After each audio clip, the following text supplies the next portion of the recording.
نیکیوں کے اس موسم بہار رمضان المبارک میں ضرورت ہے کہ ہم انسانیت کی سب سے عظیم ہستیاں انبیاء کرام کے قصے سنیں تاکہ ان کی روشنی میں ہم اپنی زندگی میں سدھار لا سکیں۔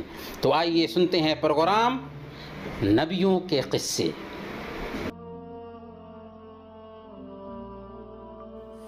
بسم اللہ والصلاة والسلام علی رسول اللہ وعلی آلہ وصحبہ ومن والاه۔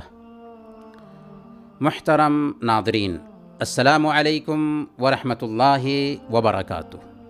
پروگرام نبیوں کے قصے میں آپ سب کا استقبال ہے۔ ہم حضرت سلیمان علیہ السلام کی زندگی سے متعلقہ دلچسپ اور سبق آموز قصے سن رہے ہیں۔ آج ہم 3 قصے آپ کی خدمت میں پیش کریں گے۔ چیونٹیوں کا قصہ، ہدہد اور ملکہ سبا بلقیس کا قصہ، اور حضرت سلیمان علیہ السلام کی آزمائش کا قصہ۔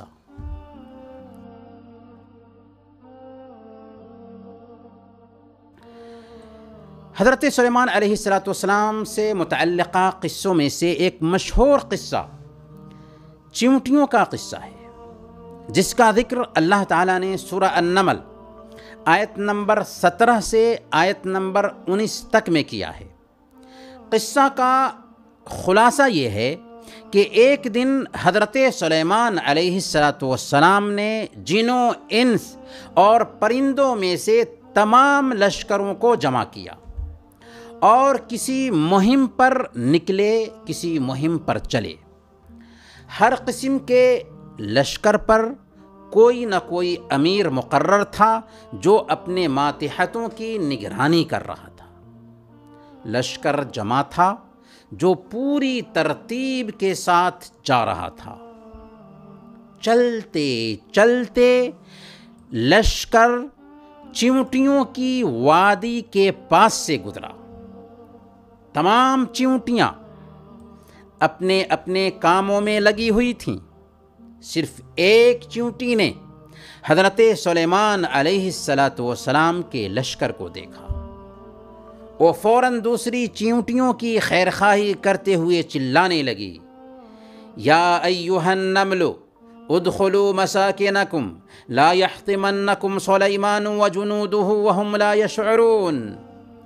اے چیونٹیوں، اپنے اپنے گھروں میں گھس جاؤ، ایسا نہ ہو کہ بے خبری میں سلیمان اور اس کا لشکر تمہیں روند ڈالے۔ چیونٹی کو معلوم تھا کہ وہ اچھے لوگ ہیں، وہ کسی مخلوق کو تکلیف دینا نہیں چاہتے، لیکن غیر شعوری طور پر، لا علمی میں، نہ جاننے کی وجہ سے تمہیں کچل سکتے ہیں، لہذا اپنے آپ کو بچا لو اور اپنے گھروں میں گھس جاؤ۔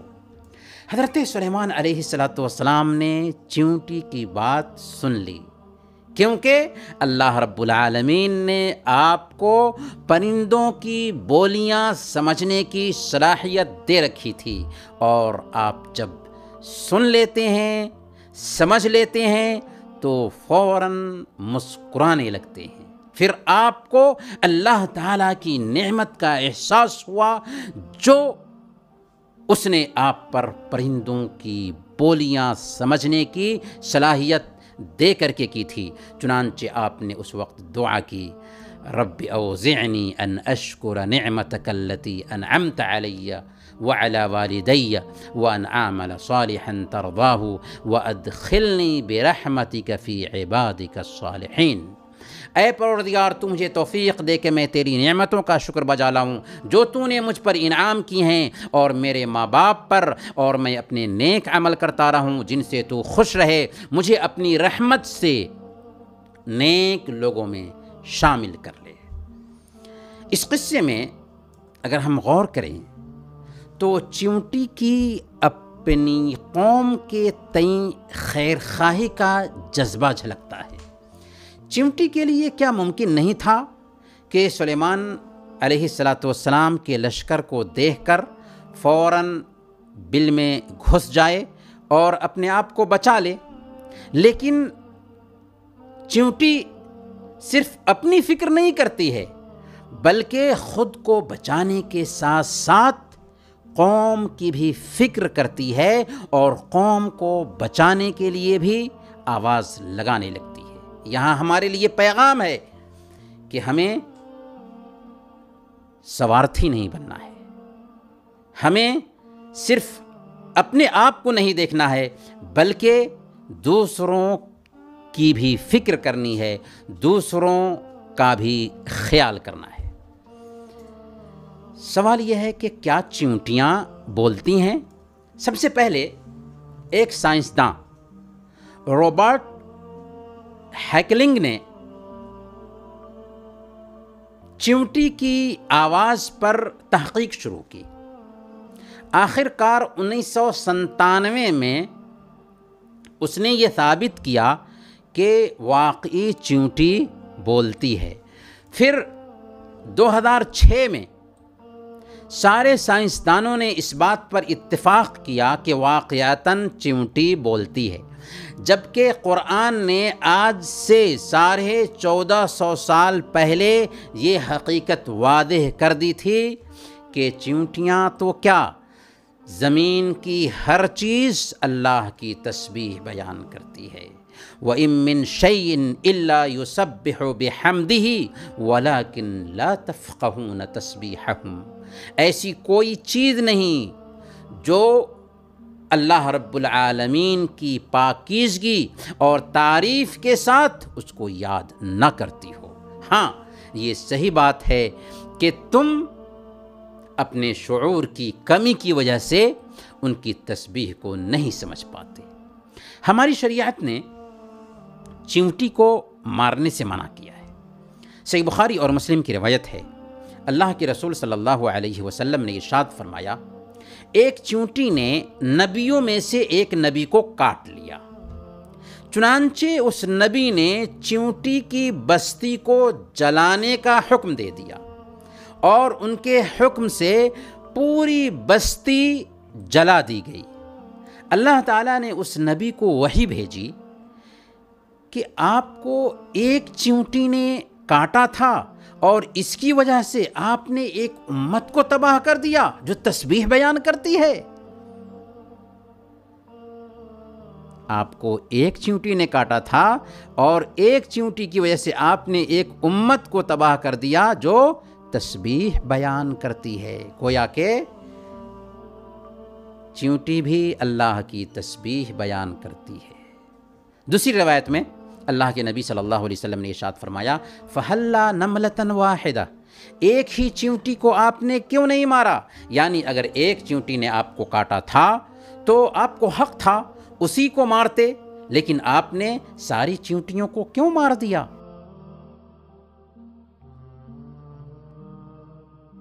محترم ناظرین، اب آئیے حضرت سلیمان علیہ السلام کی آزمائش کا ایک قصہ سنتے ہیں۔ صحیح بخاری کی روایت ہے، اللہ کے رسول صلی اللہ علیہ وسلم نے ارشاد فرمایا، حضرت سلیمان علیہ السلام نے کہا، لَأَطُوفَنَّ اللَّيْلَةَ بِمِئَةِ امْرَأَةٍ تَلِدُ كُلُّ امْرَأَةٍ غُلَامًا يُقَاتِلُ فِي سَبِيلِ اللَّهِ، آج رات میں اپنی 100 بیویوں کے پاس جاؤں گا اور ہر بیوی ایک بچے کو جنم دے گی جو اللہ کی راہ میں جہاد کریں گے۔ یہ بات کہتے ہوئے حضرت سلیمان علیہ السلام نے انشاءاللہ نہیں کہا۔ پھر آپ اس رات 100 بیویوں کے پاس گئے، ان میں سے کسی ایک عورت نے بھی بچہ نہیں جنا، صرف ایک عورت نے بچہ جنا اور وہ بھی آدھا بچہ جنم دیا۔ پھر اللہ کے رسول صلی اللہ علیہ وسلم نے فرمایا کہ لو قال ان شاء اللہ لم يحنث وکان ارجا لحاجتہ، اگر حضرت سلیمان علیہ السلام انشاء اللہ کہہ دیتے تو ہر عورت ایک بچے کو جنم دیتی جو اللہ کی راہ میں جہاد کرنے والے ٹھہرتے۔ اس قصہ سے پتہ کیا چلتا ہے؟ اس قصہ سے پتہ یہ چلتا ہے کہ ہم اگر کوئی کام کرنا چاہتے ہیں تو ہمیں چاہیے کہ کام کرنے کا ارادہ کریں، کام کرنے کا پختہ عزم کریں تو انشاءاللہ کہہ لیں۔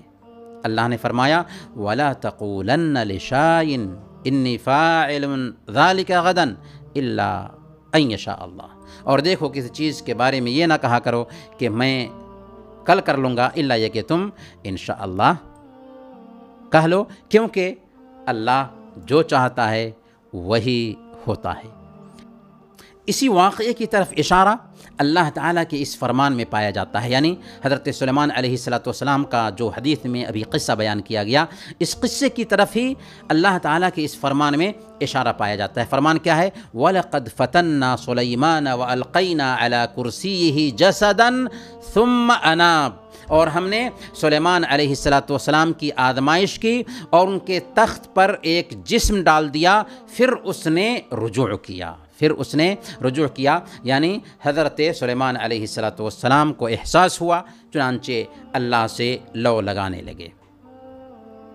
اس آیت کے ضمن میں علامہ محمد الامین الشنقیطی رحمہ اللہ اپنی تفسیر اضواء البیان میں فرماتے ہیں کہ جان لو کہ یہ صحیح حدیث، ابھی جو حدیث ہم نے پیش کی، یہ صحیح حدیث اللہ تعالیٰ کے اس فرمان کی وضاحت کرتی ہے۔ وَلَقَدْ فَتَنَّا سُلَيْمَانَ وَأَلْقَيْنَا عَلَى كُرْسِيِّهِ جَسَدًا ثُمَّ أَنَابَ، کہ ہم نے سلیمان علیہ السلام کی آزمائش کی اور ان کے تخت پر ایک جسم ڈال دیا، پھر اس نے رجوع کیا، یعنی سلیمان علیہ السلام نے رجوع کیا۔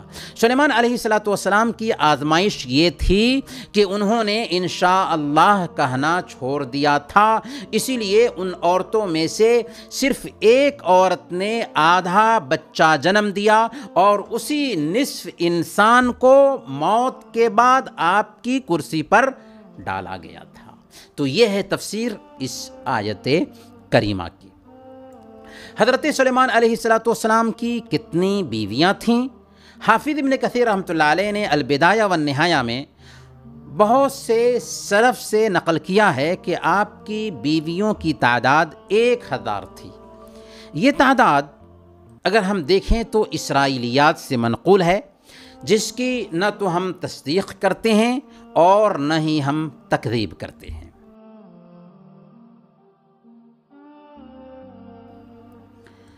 محترم ناظرین، حضرت سلیمان علیہ السلام کے قصوں میں سے ایک قصہ ہدہد اور ملکہ سبا کا ہے۔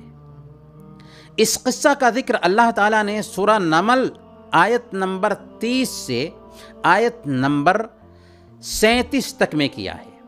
قصہ یوں ہے کہ حضرت سلیمان علیہ السلام کے لشکر میں چرند و پرند بھی شامل تھے۔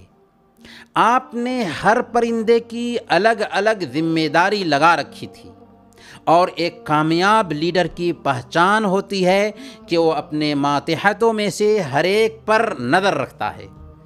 ایک دن حضرت سلیمان علیہ السلام نے ہدہد کو طلب کیا۔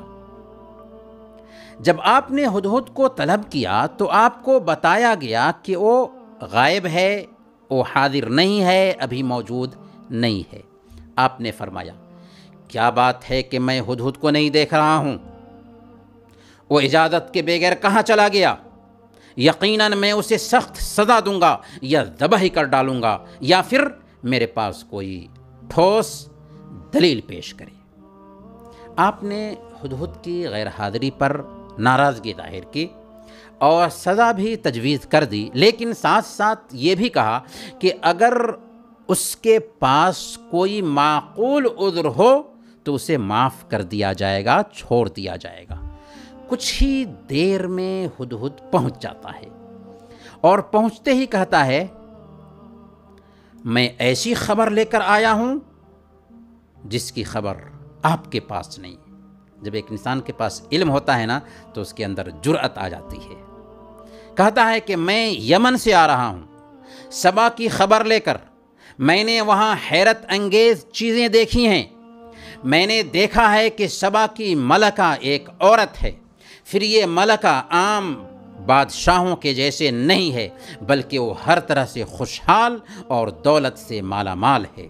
اس کی عظمت کا ثبوت یہ ہے کہ خوبصورت پتھروں کو تراش کر اس کے لیے ایک عظیم تخت بنایا گیا ہے جو ہیرے کے موتیوں سے مزین ہے۔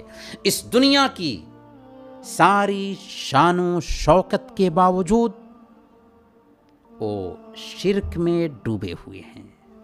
پورا ملک اللہ کی عبادت سے دور ہے۔ وہ سورج کی پوجا کرتے ہیں۔ وجدتها وقومها يسجدون للشمس من دون الله وزين لهم الشيطان اعمالهم فصدهم عن السبيل فهم لا يهتدون۔ میں نے دیکھا ہے کہ وہ اور اس کی قوم یعنی ملکہ سبا بلقیس اور اس کی قوم اللہ کے بجائے سورج کے آگے سجدہ کرتی ہے۔ شیطان نے ان کے اعمال ان کے لیے خوشنما بنا دیے اور انہیں شاہراہ حق سے صحیح راستے سے روک دیا، اس وجہ سے وہ سیدھا راستہ نہیں پا رہے ہیں۔ پھر ایک پرندہ ہونے کے باوجود توحید کا سبق دہراتا ہے کہ سجدہ تو اس اللہ کا ہونا چاہیے جو آسمانوں اور زمین کی پوشیدہ چیزوں کو جانتا ہے، ظاہر اور باطن ہر چیز کا علم رکھتا ہے، اس کے سوا کوئی معبود برحق نہیں، وہی عظمت والے عرش کا مالک ہے۔ پیارے دوستو، یہ ایک پرندے کا کردار ہے جو شرک کا منظر دیکھتا ہے تو فوراً اس کی غیرت جاگ اٹھتی ہے۔ ایک پرندہ کی غیرت برداشت نہیں کرتی کہ انسان اللہ کے علاوہ کسی اور دوسرے کے سامنے اپنی پیشانی جھکائے، چنانچہ وہ صرف خیر خواہی ہی نہیں کرتا، صرف خبر ہی نہیں پہنچاتا، بلکہ شرک کو دیکھ کر اس کا رواں رواں کانپ جاتا ہے اور اس تک اللہ کا پیغام پہنچانے کے لیے بے چین ہو جاتا ہے۔ پرندے کی یہ ذمہ داری نہیں تھی کہ وہ دعوت کا کام کرے، لیکن یہ ہماری اور آپ کی ذمہ داری تھی جسے آج ہم بھلا بیٹھے ہیں۔ یاد رکھیں، کائنات کی ہر مخلوق اللہ کی عبادت میں مشغول ہے، شرک سے دور ہے، اور کائنات کی ہر مخلوق کو شرک پسند نہیں آتا۔ ہدہد کی یہ ساری گفتگو جب حضرت سلیمان علیہ السلام سنتے ہیں تو کہتے ہیں کہ ابھی ہم تیری سچائی کو پرکھ لیتے ہیں، ہم دیکھتے ہیں کہ تم سچے ہو یا جھوٹے ہو۔ چنانچہ آپ نے ملکہ سبا کے نام ایک خط لکھا جس کی شروعات بسم اللہ الرحمن الرحیم سے کی۔ اس سے کیا پتہ چلتا ہے؟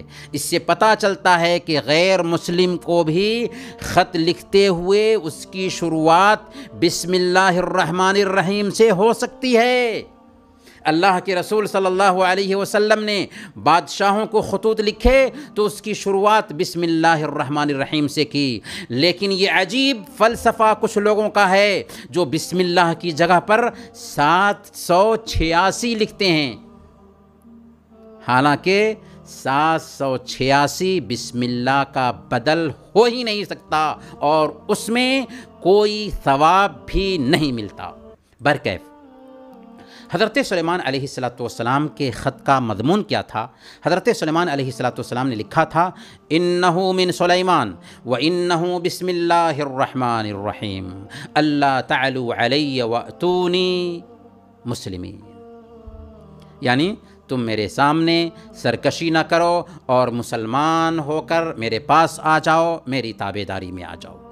یہ خط دیتے ہوئے حضرت سلیمان علیہ السلام نے ہدہد سے کہا تھا کہ اسے لے کر کے جاؤ، ملکہ سبا بلقیس کو پہنچاؤ، پھر الگ ہٹ کر کے دیکھو کہ رد عمل کیا ظاہر کرتے ہیں، اس خط کا رد عمل کیا ظاہر ہوتا ہے۔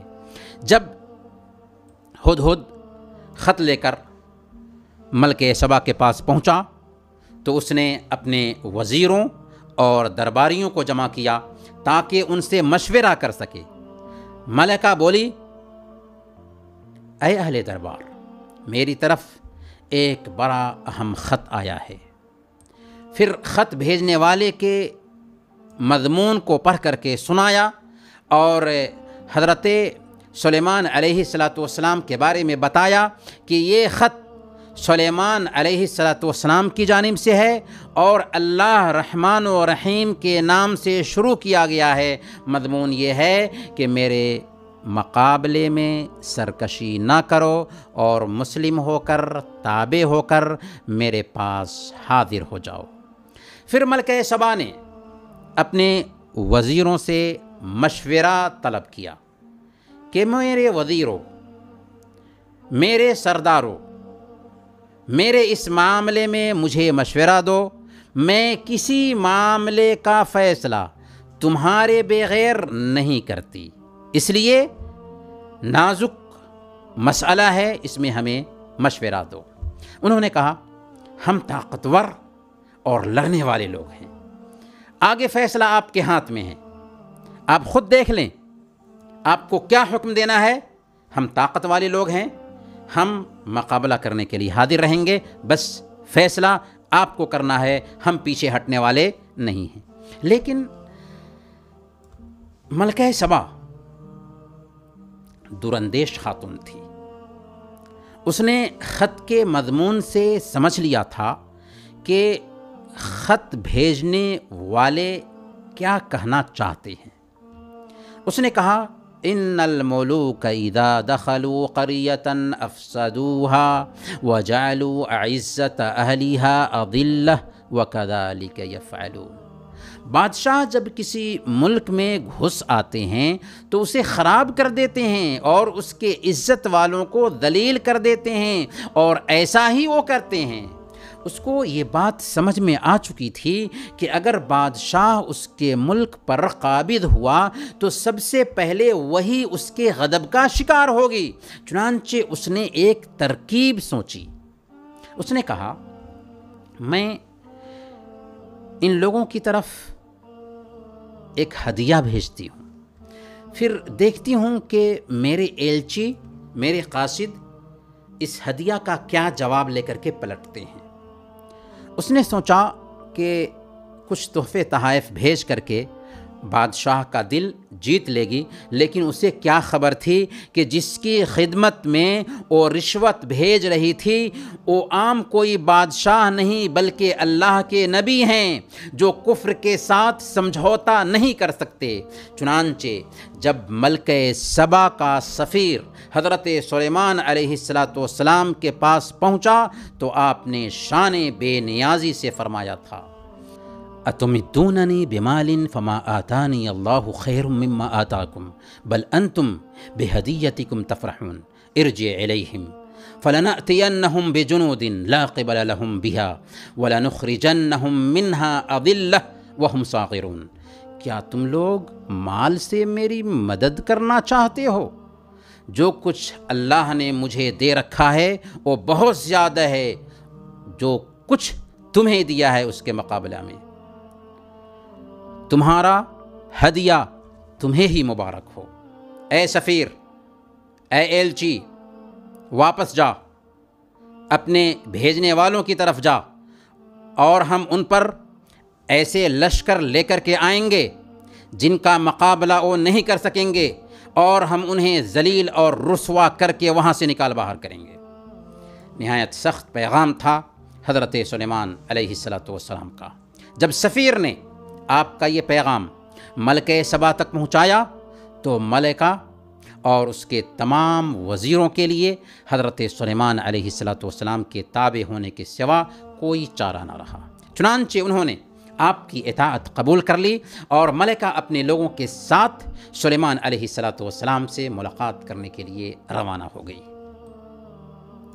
جب آپ کو خبر ملی کہ ملکہ سبا بلقیس آپ کے پاس آ رہی ہے تو آپ نے اپنے پاس موجود جنوں سے مخاطب ہو کر کہا، ظاہر ہے ملکہ آ رہی ہے تو اس کے حساب سے اس کا استقبال ہونا چاہیے۔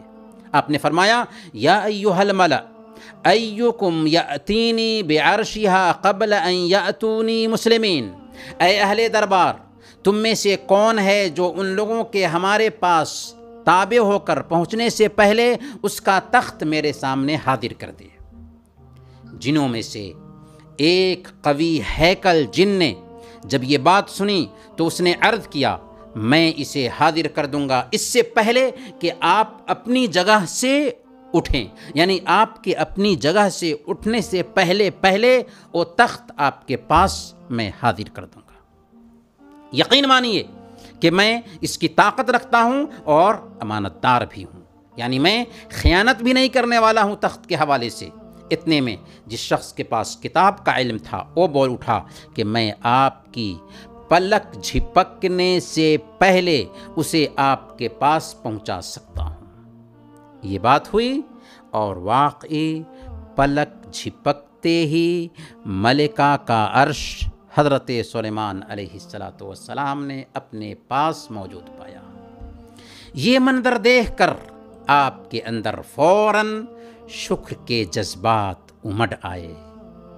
یہ ہے مسلمان کی کیفیت، نعمت ملنے کے بعد اتراتا نہیں بلکہ نعمت ملنے کے بعد اللہ کا شکر گزار بنتا ہے۔ آپ نے کہا ھذا من فضل ربی لیبلونی ااشکر ام اکفر، یہ میرے رب کا فضل ہے، میرے رب کا احسان ہے تاکہ وہ مجھے آزمائے کہ میں شکر کرتا ہوں یا نا شکری کرتا ہوں۔ پھر حضرت سلیمان علیہ السلام نے ملکہ سبا کو آزمانے کے لیے یہ حکم دیا کہ تخت کی آرائش میں کچھ تبدیلی کر دی جائے، ہو بہو ویسے ہی تخت نہ رہنے دیا جائے، تاکہ اس کی ذہانت کو پرکھا جائے کہ آیا وہ تخت کو پہچان پاتی ہے یا نہیں پہچان پاتی ہے۔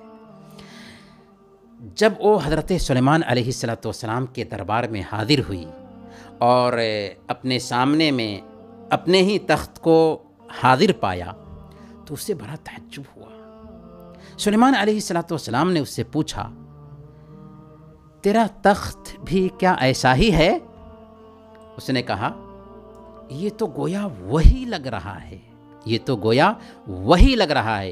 یہ ملکہ کی ذہانت کی دلیل تھی جو فوراً سلیمان علیہ السلام کو پہچان لیتی ہے، چنانچہ کہتی ہے وَأُوتِينَا الْعِلْمَ مِنْ قَبْلِهَا وَكُنَّا مُسْلِمِينَ، ہم تو پہلے ہی جان گئے تھے اور ہم نے سر اطاعت جھکا دیا تھا یا ہم مسلمان ہو چکے تھے، یعنی ملکہ سبا نے اسلام قبول کر لیا۔ اللہ تعالیٰ فرماتا ہے وَصَدَّهَا مَا كَانَتْ تَعْبُدُ مِن دُونِ اللَّهِ إِنَّهَا كَانَتْ مِن قَوْمٍ كَافِرِينَ، اس کو ایمان لانے سے جس چیز نے روک رکھا تھا وہ ان معبودوں کی عبادت تھی جنہیں وہ اللہ کے سوا پوجتی تھی، کیونکہ وہ ایک کافر قوم سے تعلق رکھتی تھی۔ حضرت سلیمان علیہ السلام کو جب ملکہ سبا کے آنے کی خبر ملی تو حضرت سلیمان علیہ السلام نے دوسرا کام یہ کیا کہ جنوں کی مدد سے ملکہ سبا کے شایان شان استقبال کے لیے صاف شفاف شیشے کا ایک محل تعمیر کر دیا تھا۔ عالیشان محل تھا جس کے نیچے پانی بہہ رہا تھا، جس میں مچھلیاں تھیں اور دوسرے پانی کے جانور بھی تھے۔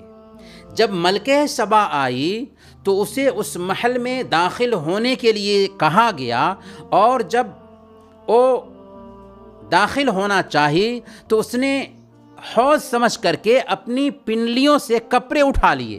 وہ سمجھنے لگی کہ شاید نیچے میں پانی ہے، حوض ہے اور اس پانی سے ہمیں گزرنا ہے، اس لیے اس نے اپنی پنڈلیوں سے کپڑے اٹھا لیے۔ تب اس سے کہا گیا کہ نہیں، یہ تو شیشے کا بنا ہوا چکنا فرش ہے۔ اس پر وہ حضرت سلیمان علیہ السلام کی عظمت کی قائل ہوتی ہے اور پکار اٹھتی ہے رب انی ظلمت نفسی واسلمت مع سلیمان للہ رب العالمین، اے میرے رب آج تک میں اپنے آپ پر ظلم کرتی رہی، اب میں سلیمان علیہ السلام کے ساتھ اللہ رب العالمین کی اطاعت قبول کرتی ہوں۔ اس طرح ملکہ سبا اسلام قبول کر لیتی ہے، اور یہی حال ہوتا ہے ایسے لوگوں کا جو اسلام کو نہیں جان رہے ہوتے، جہالت کی زندگی میں جی رہے ہوتے ہیں۔ جب اسلام کو جانتے ہیں، اسلام کی عظمت کو پہچانتے ہیں تو اسلام قبول کر لیتے ہیں اور اسلامی زندگی گزارنے لگتے ہیں، جیسے ملکہ سبا نے اسلام قبول کر لیا، اور ظاہر ہے کہ اس کی رعایا نے بھی اسلام قبول کر لیا ہوگا۔ اب رہا یہ سوال کہ کیا سلیمان علیہ السلام نے ملکہ سبا سے شادی کر لی تھی؟ تو اس کی کوئی صراحت کہیں بھی نہیں ملتی۔ اس لیے ایسے مسائل میں الجھنے کی بجائے ہمارے لیے محض یہ جان لینا کافی ہے کہ ملکہ سبا کو اللہ تعالیٰ نے ہدایت دیا اور اس نے اسلام قبول کر لی۔ محترم ناظرین، ابھی بھی حضرت سلیمان علیہ السلام سے متعلقہ بہت سارے دلچسپ اور سبق آموز قصے باقی ہیں۔ اگلی نشست میں ہم اس سلسلے میں بات کریں گے۔ تب تک کے لیے اجازت دیجیے۔ وصلی اللہ علی نبینا محمد وعلی آلہ وصحبہ اجمعین۔